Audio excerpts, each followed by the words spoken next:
In 2018, I started enduring major excruciating headaches, severe dizziness, continuous nausea, and a condition called papilledema, which is a swelling in the optic nerve, so I couldn't see well.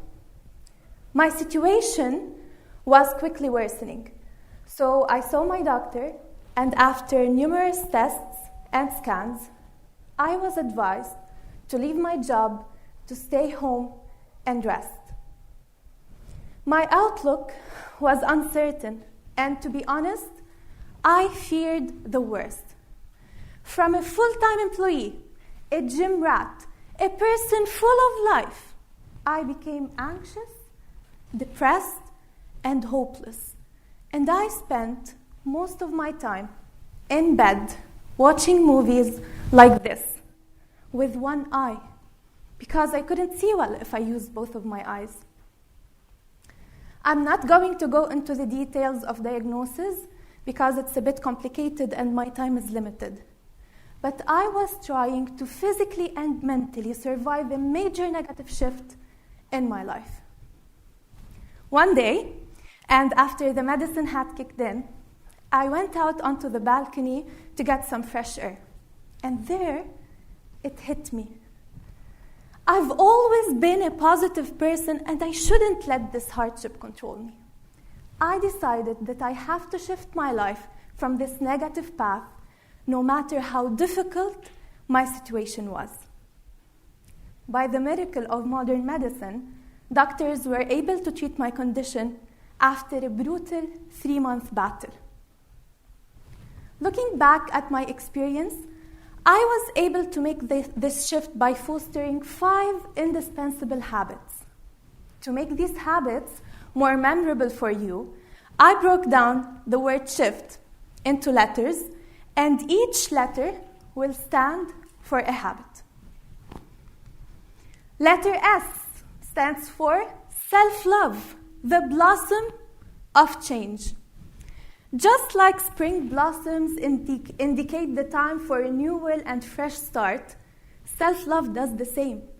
It has a direct effect on many aspects of our lives, including relationships, well-being, self-confidence, and the decisions we make. Are the decisions that you make based on what you think, what you believe would work best for you, or are they based on what others would think of you?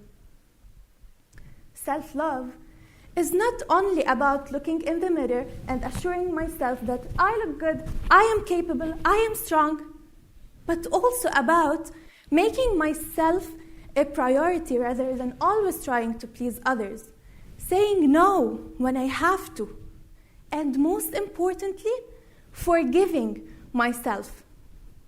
The journey to self-love is ever evolving, but we have to start somewhere. So I'm going to share with you the 2-minute self-love exercise that I started doing throughout my 3-month battle. I got a diary and named it my self-love diary. Every day before I went to sleep, I wrote one thing that I loved about myself during that day.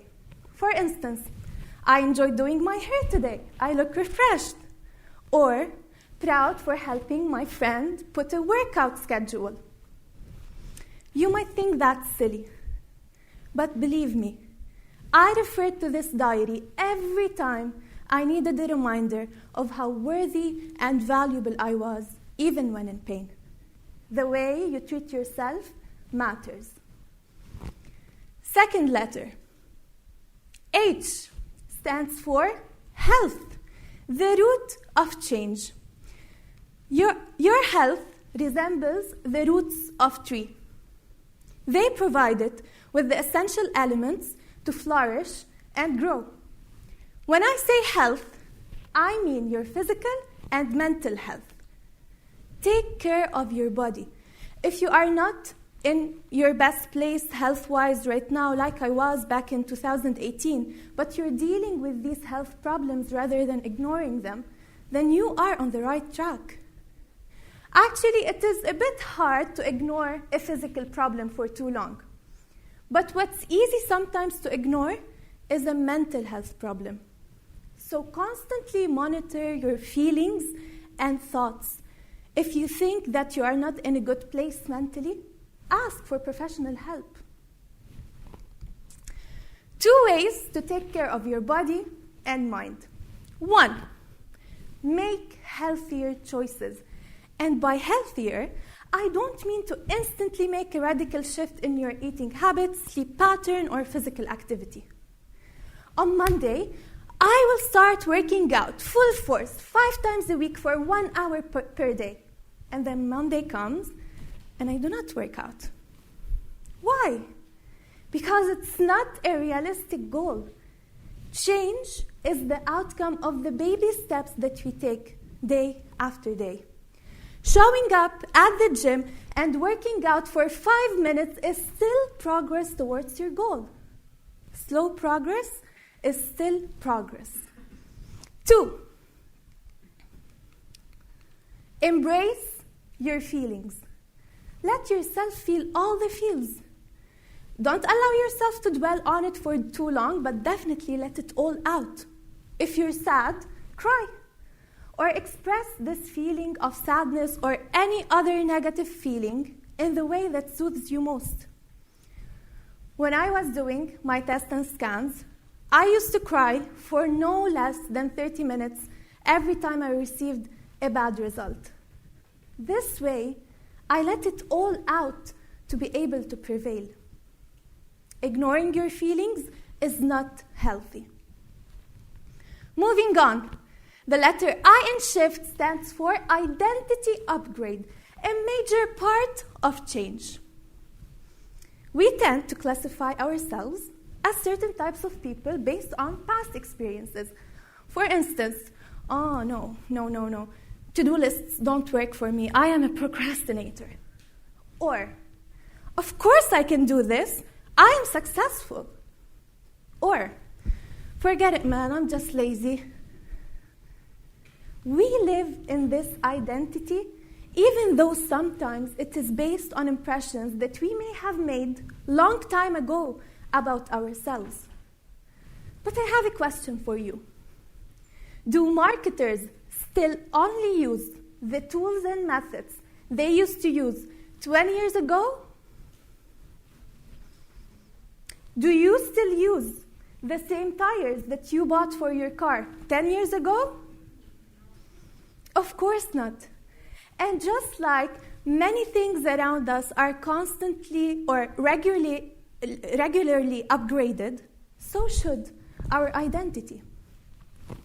Albert Einstein said, if you want different results, do not do the same things. And to be able to do different things, we should upgrade our identity. That's why it is a major part of change. During the first 3 weeks of my illness, I was constantly defining myself as a sick person with no energy.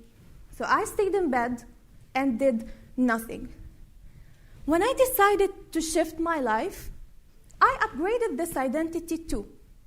I am sick, but when medicine kicks in, I have moments of feeling energetic, and I will use this time wisely and positively. That's when I decided to start a blog on Instagram, Positivity with Joy. That was the launching pad of my coaching career and journey.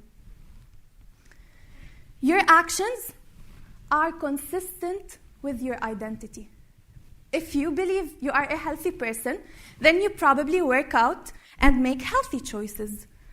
If you believe you are lazy, then you probably spend most of your time laying on the couch watching TV. Make a list. Here's a practical tip. Make a list of the limiting beliefs that are slowing you down.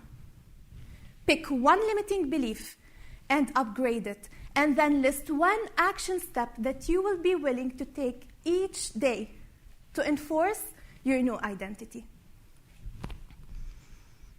Moving on, letter F stands for filtering your thoughts, the facilitator of change. You may have heard about the placebo effect. In a nutshell, The placebo effect is basically when an improvement of symptoms occurs despite using a non-active treatment. One of the most common interpretations is that the placebo effect works due to the person's thoughts and beliefs. The stronger the expectation is, the stronger the thought is, and therefore, the more likely it is to occur. That's how powerful your thoughts are. So, what do you think about failure? Do you think it is the end of the road or a lesson on your path to success? Do you think rejection is hurtful and offensive, or do you think it is simply a redirection? In 2019, I applied for a job at an international company.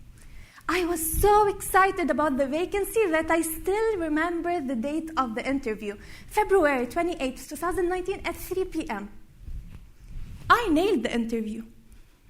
A few days later, I received a call from the HR manager, the call I've been waiting for 4 days. Hello?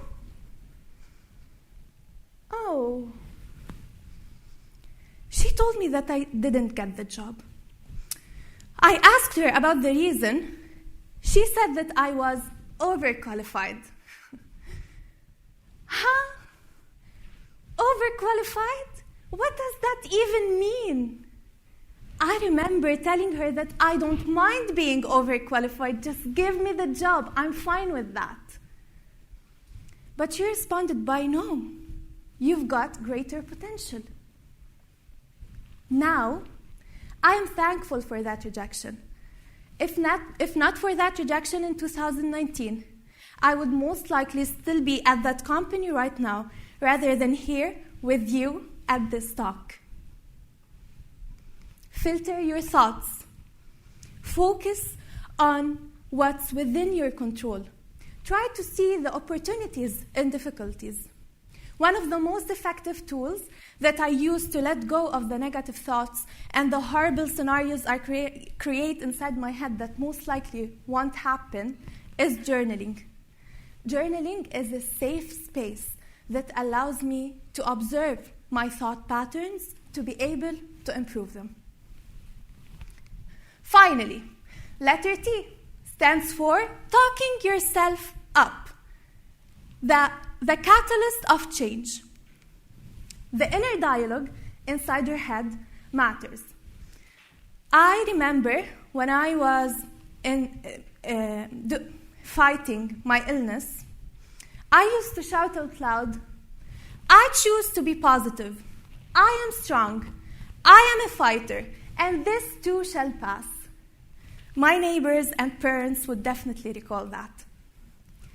This shift in the conversation running through my head accelerated the process of change because it had a great effect not only on my thoughts, but also on my behaviors. Repeating those positive statements or affirmations over and over again will make you believe in yourself to be able to overcome your limiting beliefs. Practice positive self-talk in front of the mirror, or post sticky notes affirmations on your fridge, on your workspace, anywhere you would see it every day, and read them out loud every single day. In conclusion, life is not always rosy and peachy. Whenever things get dicey, whenever you feel you are stuck in a dead end, or whenever you feel that your negative thoughts are controlling you, remember the shift: self-love, health, identity upgrade, filtering your thoughts, and talking yourself up. It was an absolute pleasure being with you here today. Thank you.